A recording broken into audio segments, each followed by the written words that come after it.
On est bien d'accord, le vrai intérêt de la Corée, c'est pas ses paysages ni sa nourriture, c'est les cosmétiques. Bonjour à toutes et à tous et bienvenue pour cette nouvelle vidéo sur Blood is the New Black. Aujourd'hui on se retrouve pour encore une autre vidéo sur mon voyage en Corée parce que, pour être tout à fait honnête, la Corée n'est pas forcément un pays que j'aurais visité de moi-même si j'étais encore en France.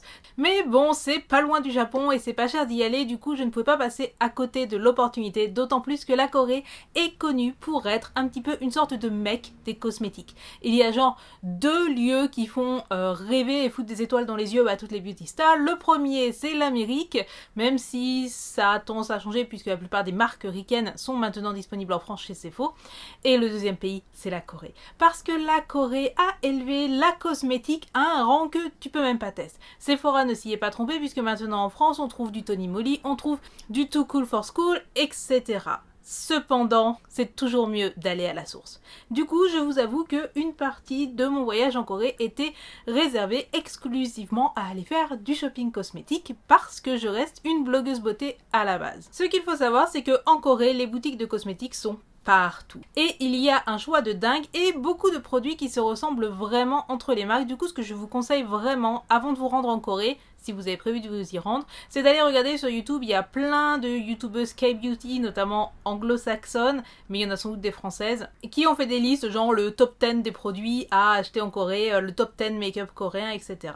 Ce qu'il faut savoir aussi, c'est que forcément la mode, la beauté là-bas n'est pas forcément la même que chez nous. Il y a plusieurs principes assez importants à la base de la beauté coréenne. Un des principes premiers notamment, c'est le fait que le maquillage n'est pas juste du maquillage, il est censé aussi apporter quelque chose et soigner la peau, donc c'est pas rare qu'on trouve des produits multifonctions qui vont à la fois hydrater vos lèvres tout en apportant de la couleur. Et ensuite il faut savoir que les normes de beauté ne sont pas les mêmes, notamment déjà parce qu'on n'a pas forcément le même physique, du coup forcément avec des yeux asiatiques tu fais pas forcément le même type de maquillage qu'avec des yeux européens, ça me semble évident. Et en plus a priori on n'a pas forcément les mêmes peaux, j'ai l'impression que les coréennes ont beaucoup plus tendance que chez nous à avoir de l'acné ou des problèmes de peau, puisque j'ai vu un nombre, des rayonnages hallucinants uniquement dédiés à des patchs anti-boutons ou à des patchs anti-points noirs, etc. Donc voilà, je sais pas, moi je suis pas concernée, j'ai pas de gros problèmes de peau, mais a priori il y a des rayons entiers là-bas, donc je suppose que voilà, ça doit être peut-être plus répandu que chez nous, je n'en sais rien. Si vous êtes au courant, dites-le moi en commentaire, parce que ce qu'il faut savoir, c'est que je suis partie en Corée en connaissant vraiment pas grand-chose du pays. Si vous voulez faire du shopping beauté en Corée, vraiment, vous n'allez pas peiner. Il y a deux types de magasins dans lesquels vous allez pouvoir aller. D'une part, il y a les magasins multimarques, des sortes de drugstore. Parmi ceux-là, on peut citer trois grandes chaînes. La première, c'est Olive Young. La deuxième, c'est HOB, ce qui veut dire Health, quelque chose Beauty. Et il y en a un autre qui s'appelle Lalala. Olive Young particulièrement est genre le plus répandu et va proposer la plupart des marques. On va trouver du Peripera, on va trouver aussi des marques plus occidentales. C'est d'ailleurs un truc qui m'a pas mal choqué en Corée. La Corée a certes énormément de marques de beauté coréennes, mais aussi pratique l'import. C'est-à-dire que vous allez par exemple trouver Stila là-bas, vous trouvez Urban Decay, vous allez même trouver du Yves Rocher. Autant vous dire que pour moi qui suis au Japon où il y a clairement pas autant de produits de beauté étrangers ici, Urban Decay et Stila, je me les mets où je pense, ça m'a choqué. Donc je suppose que c'est plutôt flatteur pour les marques européennes puisque c'est un pays qui est aussi avancé d'un point de vue cosmétique. Si le produit s'importe en Corée, c'est qu'a priori, c'est de la bonne. Donc Olive Young, c'est un drugstore que vous allez trouver partout. Il y a des tonnes et des tonnes et des tonnes. HOB, c'est bien aussi. HOB... je l'ai souvent vu dans les boutiques souterraines au niveau des métros, mais il y en a aussi en centre-ville, etc. Et vous allez retrouver à peu près les mêmes marques.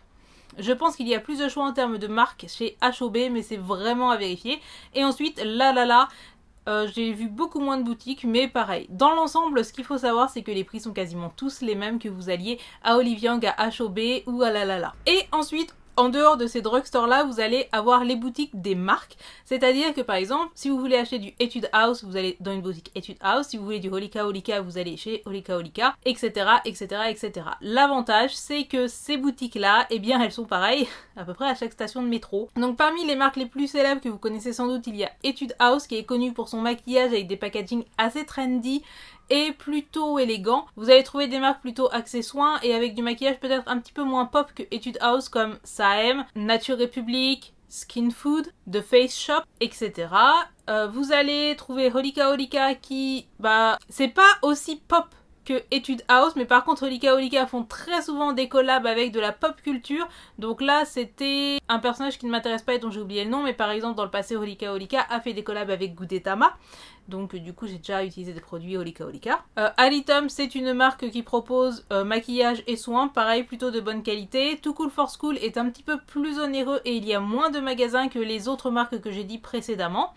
Et j'en oublie probablement, mais vous allez voir, vous retrouverez quasiment tout le temps les mêmes magasins partout. Cependant, mon shopping coréen a été frustré pour deux raisons. La première sont les vendeuses. Alors, je vous ai posté sur Instagram une photo des boutiques Etude House où en fait, à Etude House, vous arrivez, vous avez des paniers soit bleus, soit roses, suivant si vous voulez être aidé par une vendeuse ou pas. Donc ça, c'est à Etude House et c'est très très bien. Par contre, dans toutes les autres boutiques, mais tu es suivi, mais comme ton ombre. Mais plus jamais je dirais de mal des Sephorettes en France, parce que là, c'est un enfer, mais un enfer sur terre. La vendeuse te colle, mais à genre à 5 cm. Donc il y a plusieurs fois, je suis juste partie parce que ça me faisait chier et après j'ai compris que c'était pareil partout et que j'avais pas d'autre choix que de m'y faire. Et l'autre truc qui m'a frustrée, c'est que je voyageais en mode Eco Plus, ce qui veut donc dire que j'avais uniquement un bagage cabine et vous devez le savoir, dans les bagages cabine on n'a pas le droit au liquide de plus de 100 ml. Du coup je n'ai ramené aucun soin de type skincare, je n'ai pas ramené de pot de gel d'aloe vera, tout simplement parce que ça passait pas dans ma valise. Voici pour les petits conseils sur comment faire son shopping beauté en Corée. Maintenant on va passer au haul parce que bah oui j'ai acheté des trucs, hein, c'est quand même le but de cette vidéo. Grâce à l'explosion de la K-Beauty en France, la plupart des produits que je vais vous proposer et que je vais vous montrer que moi j'ai sélectionné sont disponibles sur Amazon. Donc je vous mettrai des liens Amazon en barre d'infos. Ça vaut le coup si vous voulez en tester certains d'entre eux. Donc peut-être pas pour tous les masques par exemple, mais la plupart des produits par exemple Etude House sont disponibles sur Amazon. La Corée c'est un petit peu l'invention du masque en tissu qui maintenant s'est répandu chez nous. Ce qui veut donc dire que vous en trouverez énormément et généralement moins cher qu'en France. Donc vous trouvez des masques un petit peu cute, même s'il y a plus de masques cute au Japon qu'en Corée. Donc j'ai pris celui-ci, un petit panda moisture masque. J'ai aussi pris des masques hydratants, purifiants, des masques au miel pour avoir une belle peau. Et puis j'ai pris celui-là qui m'a fait bien marrer, qui est le masque I'm Sorry for My Skin. En fait c'est toute une ligne de masques qui en fait sont dédiés à traiter vos péchés. J'avais déjà utilisé un sérum australien qui avait ce même concept, c'est-à-dire que tu choisis quels sont ton péché, est-ce que tu vis dans une ville polluée, est-ce que tu es caféinomane, est-ce que tu bois trop d'alcool et que tu fais trop la fête, et du coup vous avez des masques qui sont censés gérer les contre-effets de vos propres péchés. Donc tous ces masques là coûtent généralement entre de 500 à 3000 won, donc ça fait quoi? Ça fait de 50 centimes d'euros à 2 à 3 euros pour les plus onéreux. C'est donc moins cher qu'en France et il y en a tellement que j'ai eu tous envie de les tester. Il y a pas mal de masques, vous savez, les masques peel-off. Il y a des masques pour tout et n'importe quoi, il y a des masques en latex machin, donc là j'en ai pas pris trop, mais en fait j'en ai pris d'autres que je vais offrir à des gens que je connais ici, parce que quand tu vas en Corée, ramener des masques c'est un cadeau tout à fait normal de ramener. Ensuite j'avais établi une liste de produits de make-up qui me manquent et que je devais de toute manière racheter, et j'ai décidé de les acheter en produits coréens pour justement découvrir un petit peu plus la K-Beauty. Donc un des premiers trucs qui me manquait et que je n'ai plus ici, c'est l'anti-cerne. J'ai terminé mon anti-cerne qui était un anti-cerne Can Make d'une marque japonaise.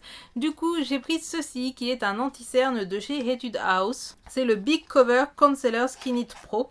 Donc qui se présente tout simplement comme cela, avec un applicateur, voilà, tout ce qu'il y a de plus normal. L'odeur est un petit peu mentholée, donc je l'ai testé rapidement là-bas sur ma main et tout pour vérifier la couleur.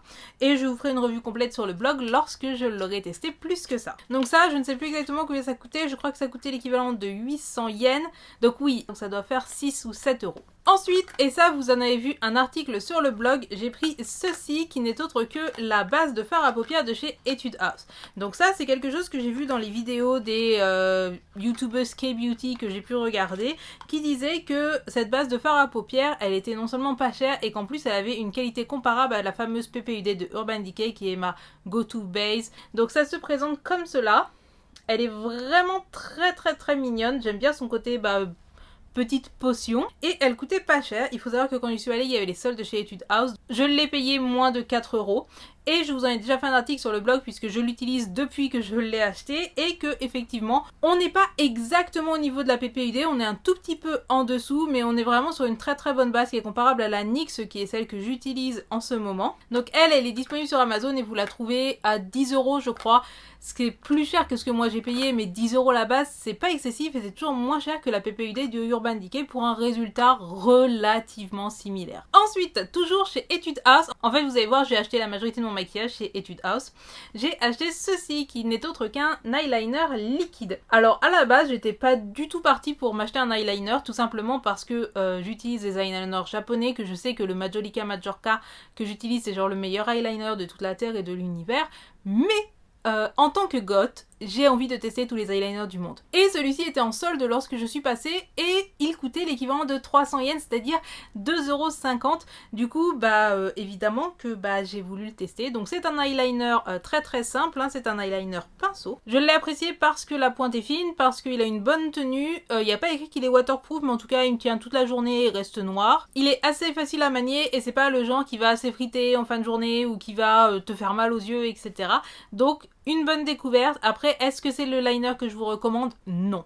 C'est un bon liner, c'est encore plus un bon liner pour 2,50 €, on va pas déconner, mais ça ne vaut pas les liners japonais et ça ne vaut pas le Majolica Majorca qui reste le numéro 1 et ni le Heroine May qui reste le numéro 2. Un des trucs que j'ai remarqué en Corée, c'est qu'il y a vraiment là aussi un large choix en termes de rouge à lèvres, soit mat, soit surtout des encres à lèvres. Et le truc avec les encres à lèvres, c'est que si tu as ne serait-ce que des petites peaux de déshydratation, ça se marque direct. Du coup, les Coréennes semblent être assez adeptes des exfoliants à lèvres et du coup, je crois qu'à peu près toutes les marques font des exfoliants à lèvres. Moi, j'ai choisi de prendre celui de chez Saem qui a en fait un exfoliant qui se présente comme ceci. C'est vraiment comme si vous utilisiez un lip gloss normal, sauf que ça fait des petits grains et que vous pouvez exfolier vos lèvres avec. Et généralement ce type d'exfoliant vous pouvez les bouffer après. Bon, après moi je me lave les lèvres. Donc celui-là il est au miel, donc ce qui fait qu'il est censé exfolier vos lèvres et hydrater en même temps. Bon, je remets quand même un baume à lèvres après le soir, hein, faut pas déconner. J'avais déjà un exfoliant à lèvres, j'utilisais celui de Lush. Cependant celui de Lush il est en pot et je trouve ça chiant parce que avec mes ongles c'est pas forcément évident, alors que là c'est vraiment ultra pratique. Je ne sais pas si ce type de produit existe en France. À ma connaissance, j'en avais pas vu en France et je trouve que c'est vraiment une très très bonne invention. Donc il n'y a pas que Saem qui fait ce produit-là, hein. Je crois que j'en ai vu chez d'autres. Mais ça c'est vraiment très très bien, je vous en ferai un article sur le blog parce que pour moi qui ai tendance à avoir les lèvres un peu gercées et qui en plus portent parfois du mat, ça sauve la vie. Comment partir en Corée sans ramener une cushion? Donc les cushions depuis c'est arrivé en France, hein, vous savez ce sont ces espèces de fond de teint coussins, c'est-à-dire l'avantage de la cushion c'est que ce sont des produits qui sont assez couvrants et en plus qui sont rechargeables, c'est-à-dire que vous achetez une fois le boîtier et après vous pouvez acheter des recharges de la même marque et ça vous revient moins cher. Le seul problème c'est que les Coréennes elles aiment le teint glowy.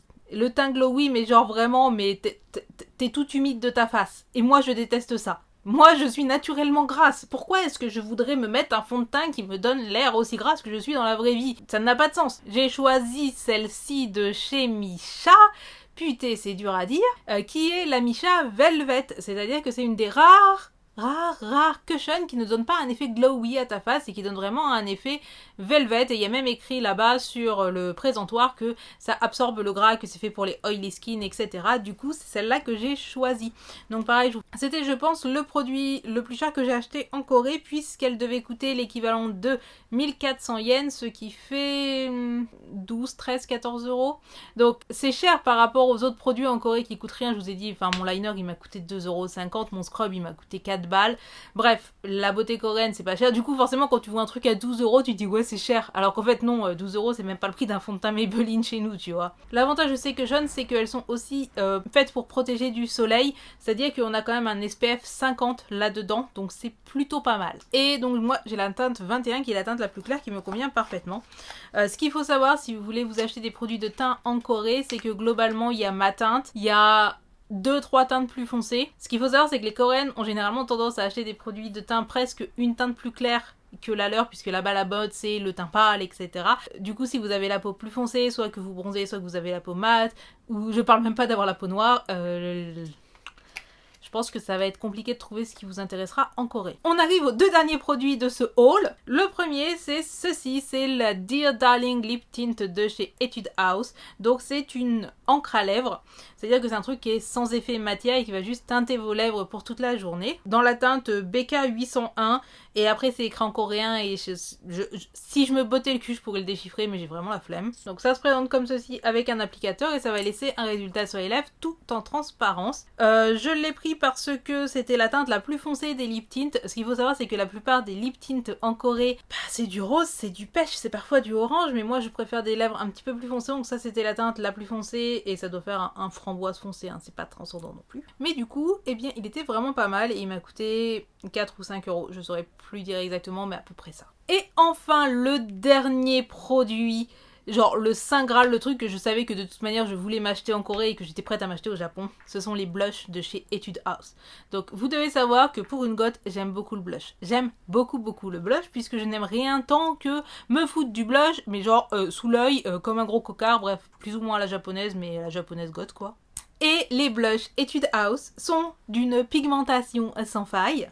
Donc j'ai pris cette teinte là. Alors pourquoi j'ai pris cette teinte là? Tout simplement parce que ici au Japon je suis venue uniquement avec 2 blushs. J'ai un blush qui est rose framboise, qui est celui que je porte aujourd'hui mais avec les lumières dans la gueule vous le voyez pas forcément. Et j'ai un blush un petit peu plus corail de chez Dr Pierre Greco. Et c'est tout. Là on est vraiment sur un blush corail orangé vénère sa mère, que je trouve magnifique. Mais ce qu'il faut savoir c'est que je pense que avant de partir du Japon je m'achèterai les autres couleurs de chez Etude House parce qu'il y a un presque rouge et qu'il me fait beaucoup de l'œil. Donc celui-ci, il m'a coûté 6 ou 7 euros, un truc dans le genre. Et vraiment, j'ai beaucoup testé de blush parce que j'adore les blushs. Et pour moi, c'est un des blushs les plus pigmentés qui soit. Vraiment, l'intensité est impressionnante. Et pourtant, vous savez, hein, j'ai testé les blushs NARS, j'ai testé le fameux orgasme de NARS. Du coup, j'ai aussi un NARS ici, donc je suis pas venue uniquement avec 2 blushs. Je suis venue aussi avec un autre blush NARS et je suis venue avec un blush Can Make. Bon, ok, peut-être que j'ai plus de blush que ce que je veux vous faire croire. Mais en tout cas, les blushs Etude House font partie des trucs les plus pigmentés qui soit. Et si comme moi vous aimez vous mettre beaucoup de blush sur la gueule, c'est vos meilleurs amis. Et c'est mon dernier produit de ce haul. J'espère que cette vidéo vous a plu. Et je dois vous dire un truc, c'est que aller en Corée, voir des cosmétiques, me racheter des cosmétiques, parce que ce qu'il faut savoir c'est que depuis que je suis au Japon, vu que j'ai un budget qui est assez serré, j'ai acheté quasiment aucun cosmétique. Et bien ça m'a fait me rappeler que j'aime les cosmétiques. Du coup, est-ce que ça vous dirait qu'on essaie de faire une vidéo où je vous montre comment on fait un maquillage à la coréenne, avec majoritairement des produits coréens? Si cela vous tente, je vous demande de me le dire en commentaire, et si ça vous intéresse, ce qu'on pourra faire, c'est qu'on pourra aussi faire un maquillage à la japonaise. Comme ça, je vous montre un petit peu c'est quoi les tendances de beauté en Corée et c'est quoi les tendances de beauté au Japon et comment ça rend quand c'est une goth qui le fait. Et si vous avez entendu sonner, c'est mon Tamagotchi, je pense qu'il a faim. Donc si ça vous intéresse, dites-le moi en commentaire. J'ai envie de reprendre les vidéos make-up, même si clairement j'ai pas le background pour, j'ai même pas de table devant moi, donc je vais tout faire sur mes genoux. Bref, j'espère que cette vidéo vous a plu. Si c'est le cas, laissez-moi un pouce vers le haut. N'oubliez pas de partager, liker, commenter parce que ça aide au référencement de la vidéo. Vous pouvez me soutenir en allant sur Utip, vous regardez une petite pub de 30 secondes et ça me rapporte à moi quelques centimes qui me permettront après de manger des galettes patates avec. J'ai encore quelques vidéos qui vont sortir sur mon voyage en Corée, notamment une vidéo où je vais vous montrer un petit peu les choses que je suis allée voir, à quel point c'est joli la Corée et où je vais vous parler de ce que j'ai aimé et de ce que j'ai pas aimé. Et aussi, je vous ai préparé une vidéo sur 5 astuces pour voyager en Corée du Sud s'il y en a parmi vous qui s'apprêtent à voyager en Corée. Et si vous avez d'autres idées de vidéos, eh bien dites-les moi en commentaire, moi je serai preneuse, hein, voilà. Sur ce, en attendant la prochaine vidéo, n'oubliez surtout pas d'allumer la lumière et on se dit à très bientôt. Tchuss!